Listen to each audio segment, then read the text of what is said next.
আরজি করের ঘটনা নিয়ে এবার বিস্ফোরক দাবি করলেন অভিনেতা জিৎ। কেন মহিলারা অত্যাচারিত, আমরা কি আদৌ স্বাধীন? আরজি করের ঘটনায় এবার প্রশ্ন তুললেন জিৎ। আরজি কর কাণ্ডের প্রতিবাদের রেশ ছড়িয়েছে গোটা দেশে। স্বাধীনতা দিবসের আগের রাতে বাংলার মহিলারা নানা এলাকায় এই ঘটনার প্রতিবাদে পথে নামতে চলেছেন। এইবার টলি তারকা জিৎ প্রশ্ন তুললেন, সত্যি কি আমরা স্বাধীনতা অর্জন করতে পেরেছি? সাধারণত অভিনয় ও ছবির কাজ ছাড়া অন্য বিষয়ে মন্তব্য করেন না জিৎ, কিন্তু আরজি করের ঘটনা নিয়ে তিনি সরব সোশ্যাল মাধ্যমে। জিৎ তার পোস্টের মাধ্যমে লিখেছেন, আগামীকাল স্বাধীনতা দিবস, কিন্তু কিছু সময়ে একটা প্রশ্ন থেকেই যায়, আমরা কি সত্যি স্বাধীনতা অর্জন করতে পেরেছি?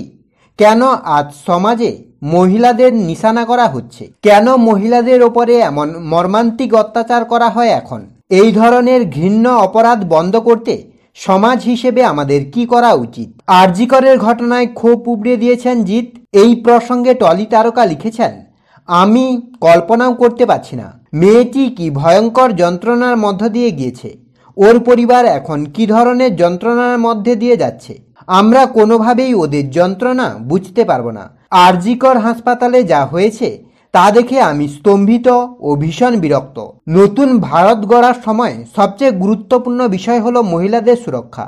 আইন ও প্রশাসনের সঙ্গে যুক্ত সকলকে অনুরোধ করব, এই ঘটনায় যেন সুবিচার হয়, অপরাধীকে যেন দৃষ্টান্তমূলক শাস্তি দেওয়া হয়।